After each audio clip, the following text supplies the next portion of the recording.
Man, what's happening? Wait on a few people to come in here, man. Man, please tell me it's not true that another escape didn't happen at Parchman. Man, what are we gonna do? Are we gonna continue to let Batman get away with so many different escapes? I think Turner might have had one or two escapes and he was terminated. So with all these rash of escapes that's happening, I think it's a direct result of our leadership and the people who are in charge. But let me say this as a disclaimer. I'm waiting on about five or six more people to come in. And I just want to say, let me give a disclaimer. This is me. I don't have a page. For example, Mississippi Department, it's not my page, but I'm not against anything that they're posting. Any way that people can shed or share any misdeeds or corruption. Hey, I'm not against anything that they're doing with Mississippi Hold Dealers. So I just think that we as a people have to get more involved in what's going on with our legislature. I know that I haven't seen any posting from MDOC on their website in a while, and I wonder why that is. But yeah, allegedly, a 70-year-old man at Unit 31 made a dummy and put in his bed.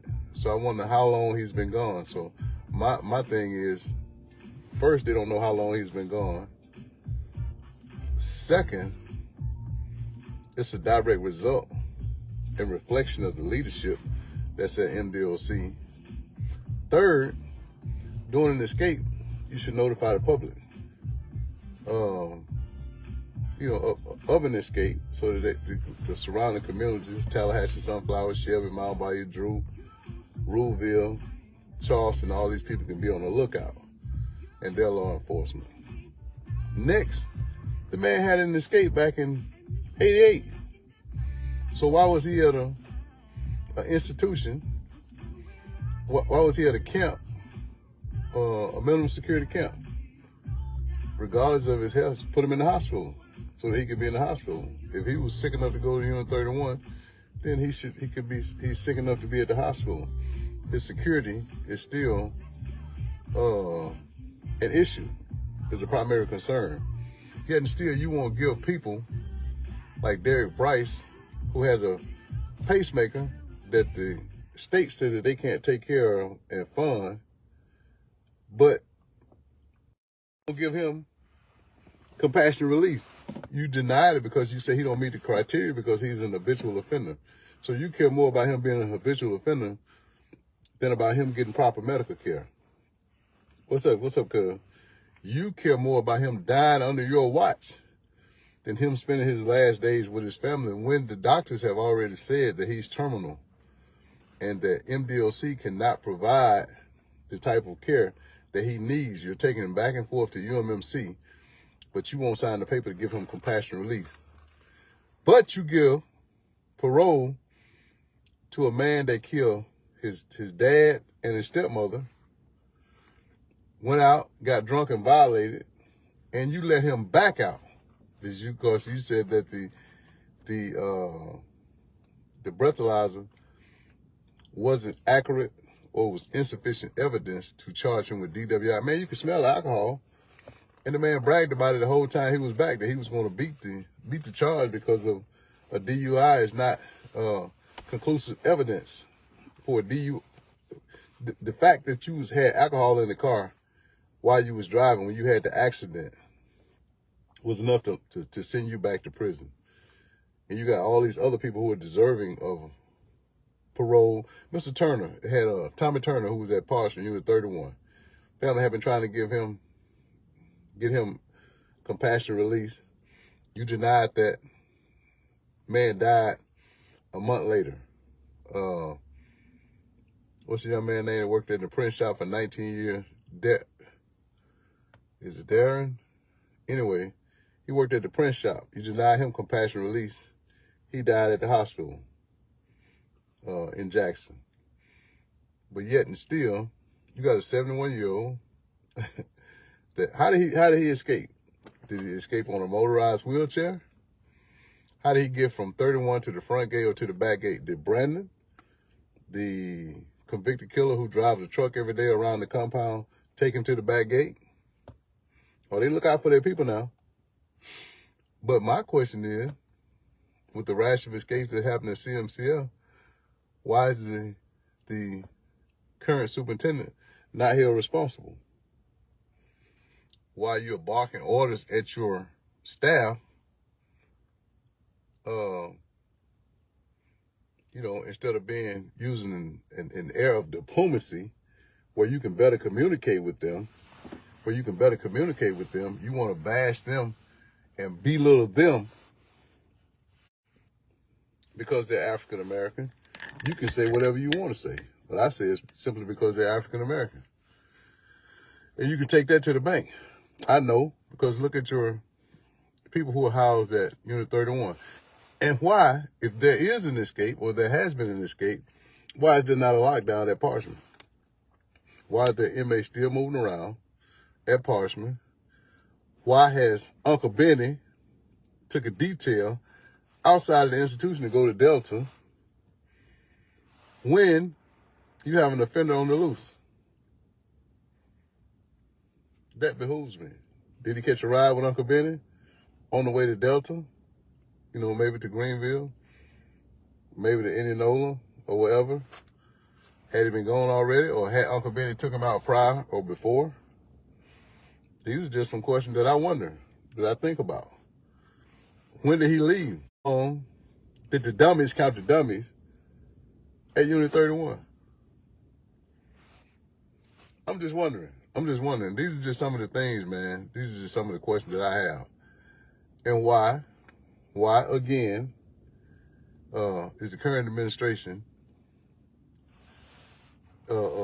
example, Batman, in the position? And who in the hell invited him to speak at a Black History program? Man, that's like inviting Al Sharpton to speak at a Klan rally. Why would you let him go to a legendary town and speak at the home of B.B. King, at the same place Fannie Lou Hamer went and protested against the voting dilemma that we had in Mississippi, the poll tax and everything? Why would you invite him, with his history of racism, there to speak? You know what I mean? Simply just because he's over a prison in the Mississippi Delta. There are a lot of people that could have went and spoke. Warren McDonald could have went and spoke. He grew up in the civil rights era, in the struggle for rights era in the 70s, the 60s and the 70s here in Mississippi. There are a lot of people in the Delta, if you want to do security, that was qualified to speak.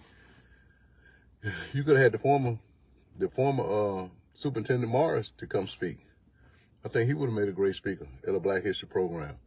Why would you invite a person that's known for using racial tactics as a supervisor, as at the parole and probation office? Why would you invite him to speak at a Black History program in Indianola?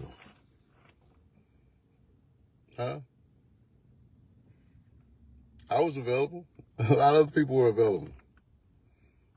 Is it to help diminish the fact that he's a racist? Was it to help to smooth over all the racial antics that he's been doing? This man just put in the fire an African-American employee who got hurt on the job at Parchman, who was under doctor care since December on major medical leave. You know what I mean? You just terminated a man who got hurt on MDOC ground, who you refused to hey, what's up? Who you refused to promote, who you refused to give a position to Tyler. You put Tyler in front of him, and you refuse to give him a position of power when he hasn't had any write-ups other than the one y'all tried to frame him for, the inmate that died when he was supposed to have been over A building, the one that died in A building, but it shows that he wasn't even at work. You tried to fire him for something that happened when he wasn't even at work. But the man got hurt at Parchman on major medical, and you done sent him a termination letter that you done took down to the commission and got signed. How racist is that?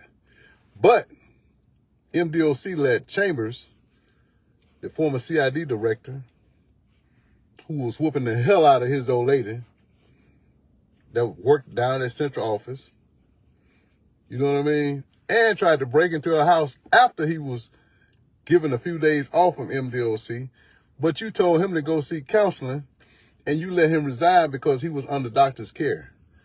Yet, and still, you sent a letter to an employee at MDOC, African American, I might add. You know, you sent a letter of termination to an employee who got hurt on the job, who got hurt at Parchman, but you terminate him while he's under major medical care. Man, I'd be suing the hell out of you. Individually, personally, the state, and everybody. You know what I mean? The same way, the scales don't balance out. Because you let Dodie body slam one of her coworkers in your presence and in your wife's presence, I might add, who wasn't over at MadCorp, but over in the office by you. You let Dodie slam her because she thought she was coming to tell on her about some stuff that was at Cold Storage. And I'm talking about Glenda Morris. And you didn't fire her while she was on major medical because she's white, because Dodie was wrong, because, you know what I mean? Did you talk to her? Did you talk to her about maybe easing up, dropping the charges on Dodie? You know? And I thought the state said that there's not supposed to be any alcohol on the institution. When Reynolds tried to get rid of her for hitting the other chaplain's car on ground, you let her make it. You let her make it. When she talks disrespectfully to African-American staff, you don't write her up. You don't reprimand her. You don't give her no time off. Why? Because you condone it. Because she's a reflection of you.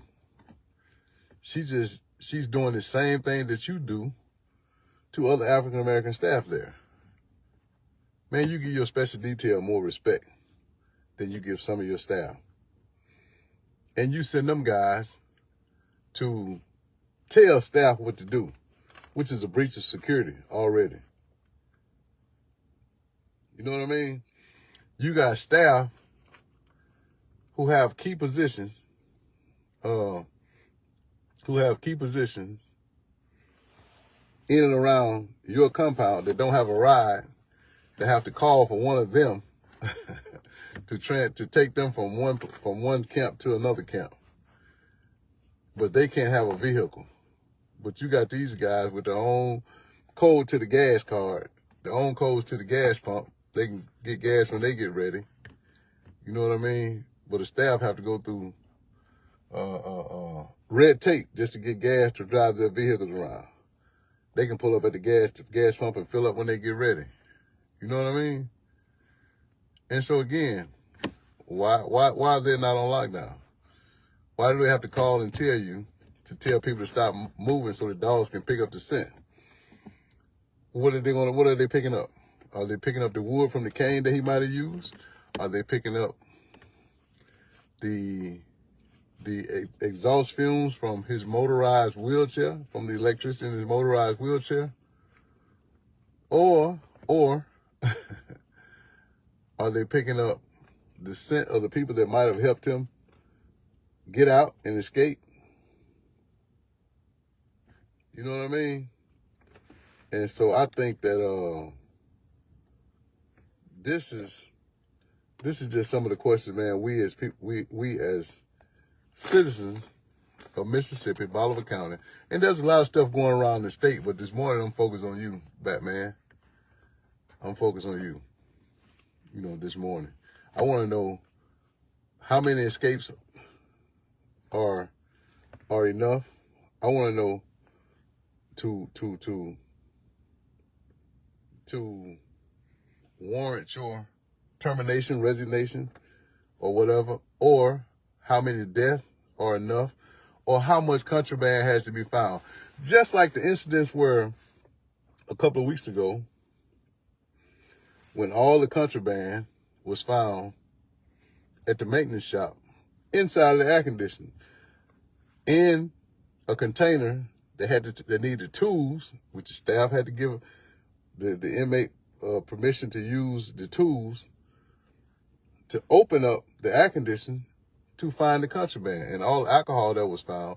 There were 4 empty duffel bags, which means, well, there was 4 bags, 1 full and 3 empty. So the empty duffel bag means that there was 3 different packages that had to be delivered. So whatever your network of people, but you find all the inmates at the maintenance shop when one of your main offenders accepted responsibility, in which we know he probably was just getting paid to house it because he had access to the tools, he had access to the machinery in order to open and hide it. Were you embarrassed that they found all the contraband? Why hasn't that been reported? You report everything else to the public. Why hasn't that been shared with central office or whatever? You know what I mean? And where did the other 3, did you do a major shakedown of the other camps to find where those, because just as there could have been a 5th of liquor, it could have been a pistol with a switch on it. And that's just some food for thought. It could have been at least 10 knives when you think about the circumference of a 5th, or a 5th or a gallon of whiskey. So your compound could be running over with street knives right now. And who's to say what was in the 4 duffel bag? It could have been a pound of fentanyl. You know what I mean? But yet and still, you ride around with your chest stuck out like a peacock, thinking that you're untouchable. And that you're grooming yourself for the next position as commissioner, I guess. So you and G Money down at central office planning for your coup. Your coup on central office. You know what I mean? So, and you're part of it. If he's a part of it, your brother from another mother is a part of it. So if he had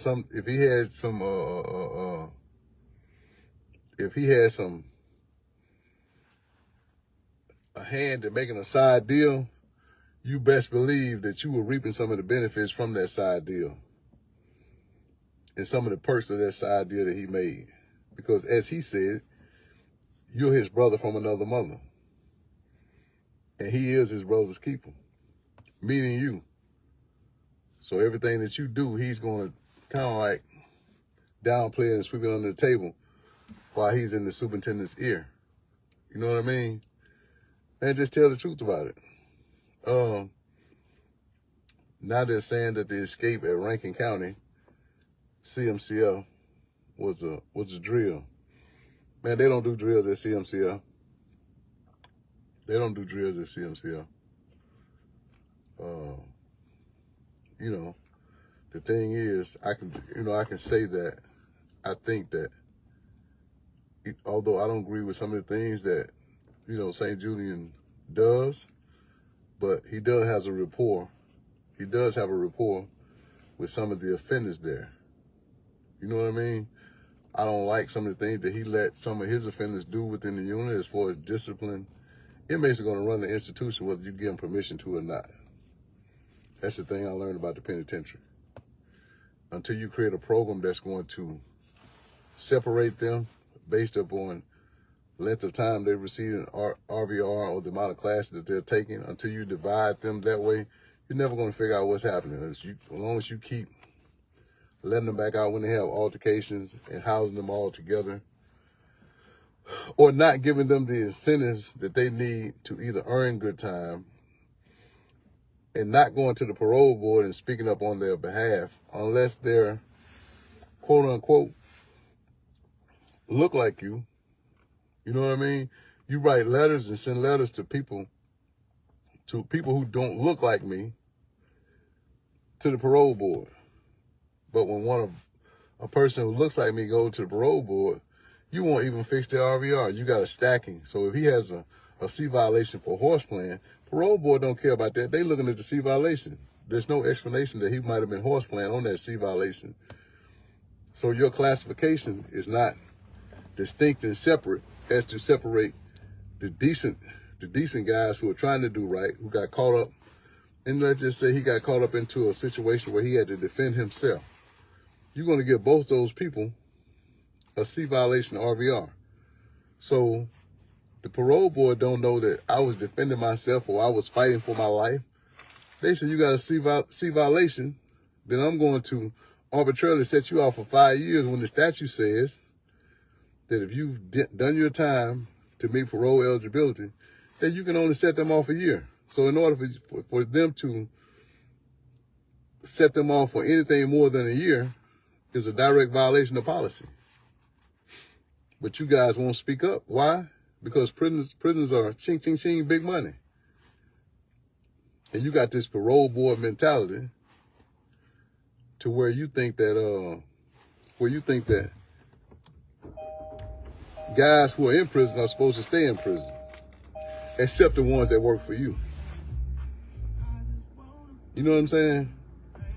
And so I think that's backwards thinking on your behalf. You'll move hell and high water for Houston, Brandon, and all those guys that work there for you. You'll move hell and high water. You'll drive straight down to the Capitol for one of them. Just like you put in the transfers to bring all of them down there. You know, everybody know the history that's been watching. We know that they care for your people.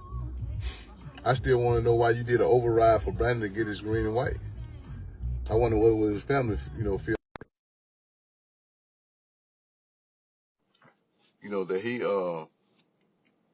That he killed. How would they feel about him riding around in a truck with open range to the compound? I just wonder. It's just some thoughts, man. It's just some thoughts that I'm wondering, Batman. You know what I mean? But, Salam alaikum. What's up, baby? You all right? And so I just think, man, I just wanted to ask, how long had he been gone? How long had he been gone? Have you told the public? How long did the dummies count the dummies before you found out about it? And when you found out about it, how long did the dummy tell the public? I'm sorry, did Batman tell the public? How long was it before then? And why are you, sir, don't have your institution on lockdown? Huh? If it had been an African American that had escaped, if he had just a hint of violence, first of all, if he had a prior escape, he wouldn't have been in a position to have another escape. That's the first thing. But definitely, if it had been an African American that you found out escaped, the institution would be on lockdown, and there would be no.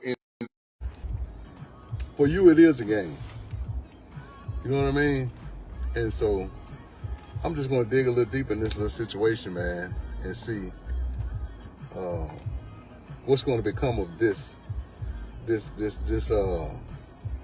facade that you're putting on, or this debacle that's going on, and how actively are you involved with the recovery of Whetstone back to where the dummy lies? You know what I mean? And have you told the public? So I just wanted to see it on Facebook, on the page, MDLC page, or with the news media, to where you've had an alert to let them know. You know what I mean? Because people are getting desperate in desperate times.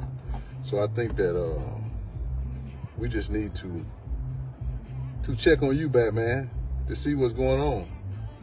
To see, are you bulletproof when it comes to the commissioner exacting his hand of justice?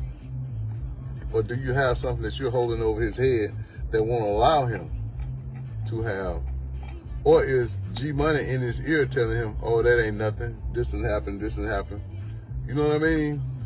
So are you with this idea, brother, and not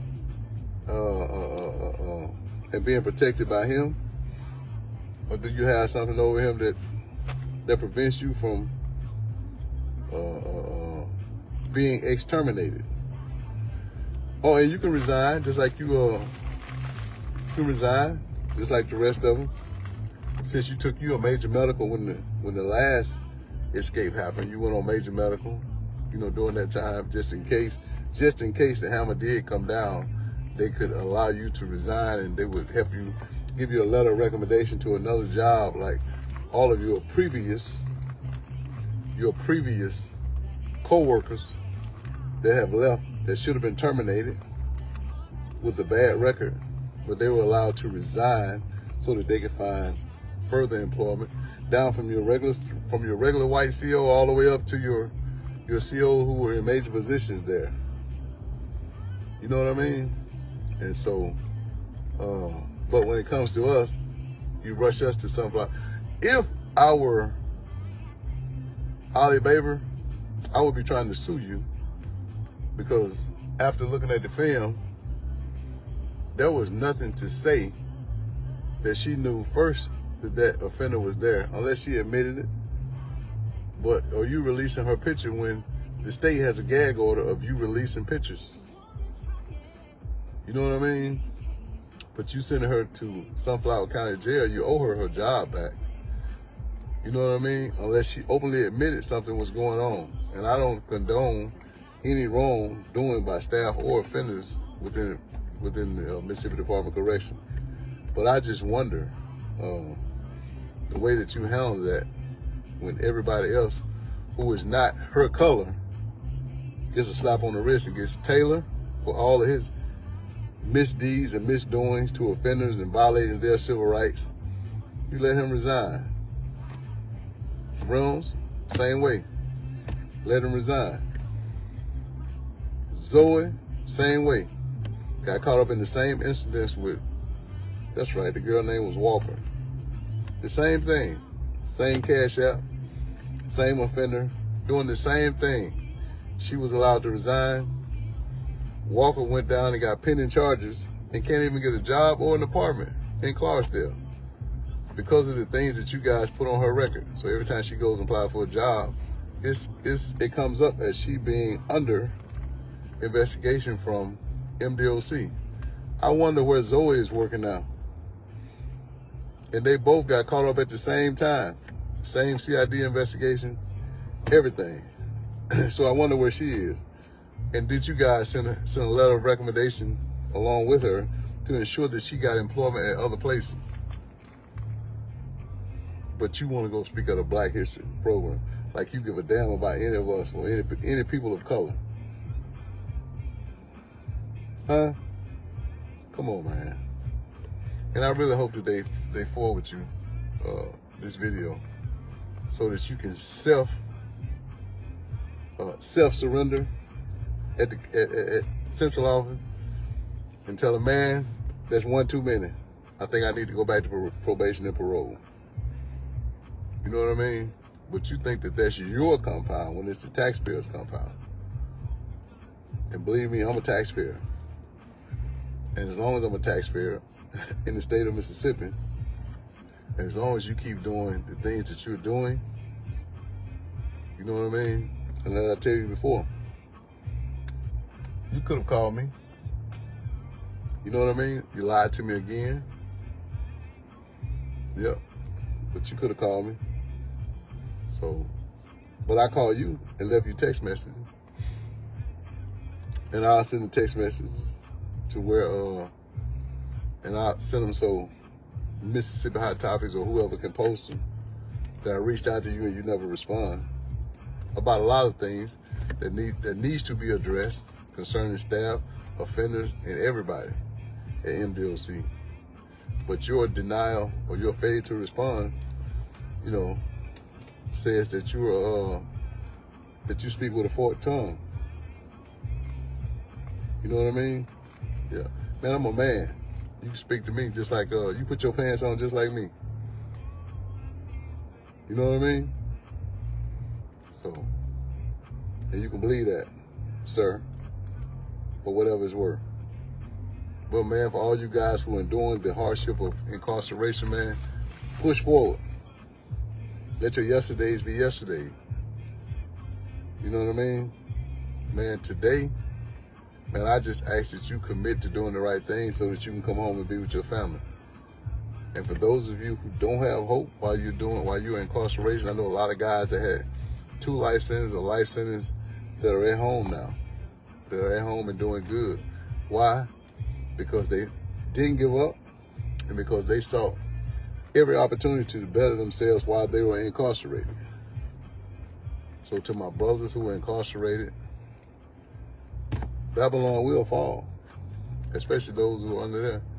But you guys got to stick together, man.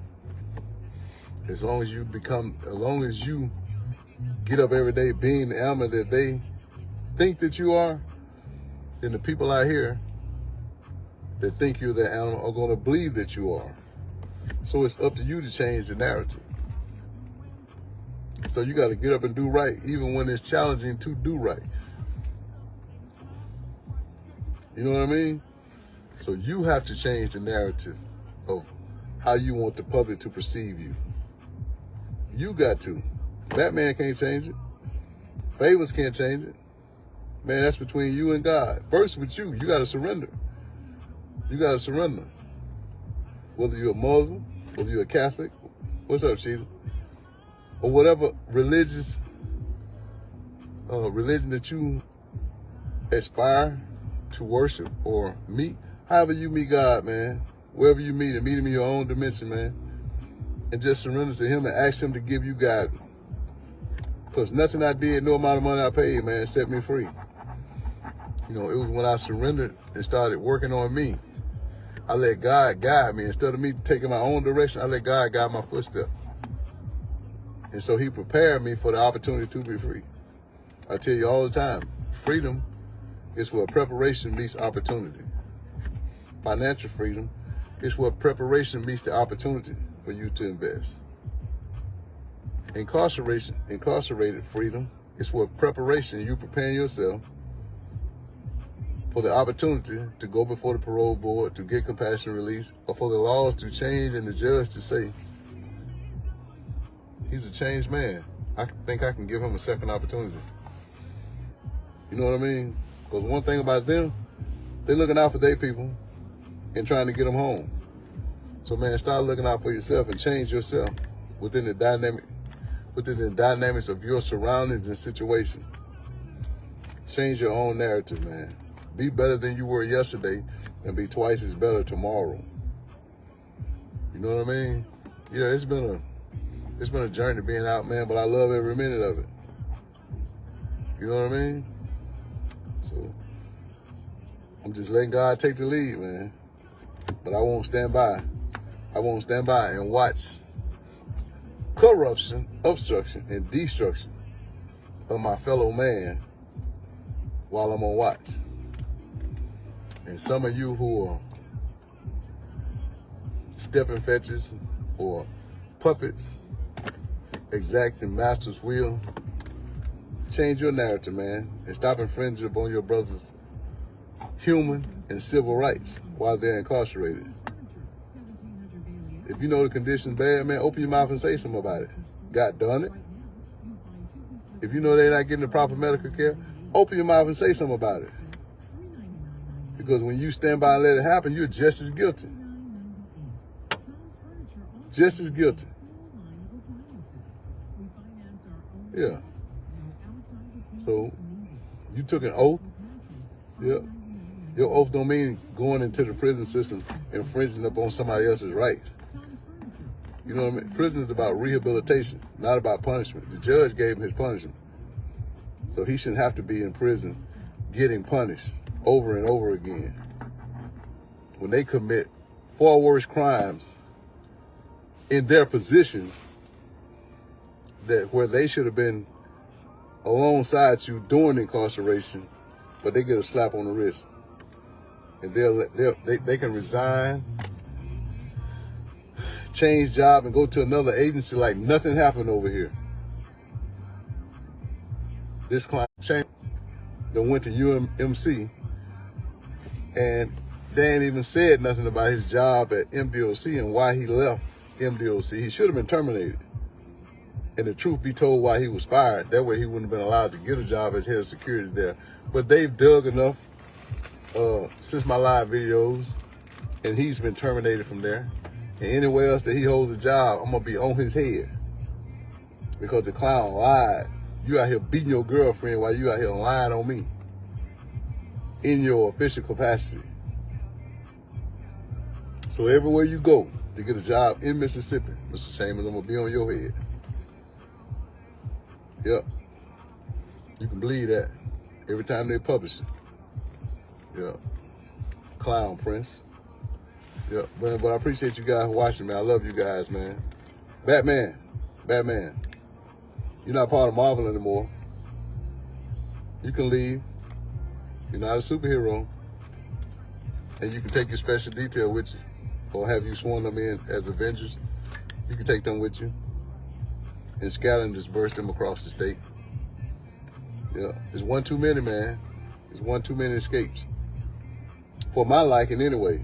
Maybe not for G Money and the commissioner's liking, but for my liking. Your brother from another mother, G Money Blevin. And lock down the institution, man. Before I get word that people are still moving around and you haven't found the wheelchair bandit, or however he left. Man, if you like the video, man, like it, share it, subscribe it. Like it, share it, subscribe it. I appreciate your time. I appreciate you listening, man. If you got something for me, and Mississippi Department of Corruption, it's not mine. As much as I would love to take credit for it, it's not mine. I don't have anything against it. You know, but people want a voice, man. So thank you, Mississippi Hot Top. Thank you, Hope Dealers, for giving them a voice. Thank you, Mississippi Prison, Mississippi Department of Corruption. Thank you for giving them a voice to air out their problems and their disgruntledness against MDOC and the things that's been going on. It's time for a change. It's time for a change. In 2025, there's going to be a change, a major change. I appreciate you, man. Love you guys. I got to get back to class, man. Let me go get my lesson while I'm fooling with you people, man. I appreciate it. Love you guys, man. Y'all take care. Man, like and share this video.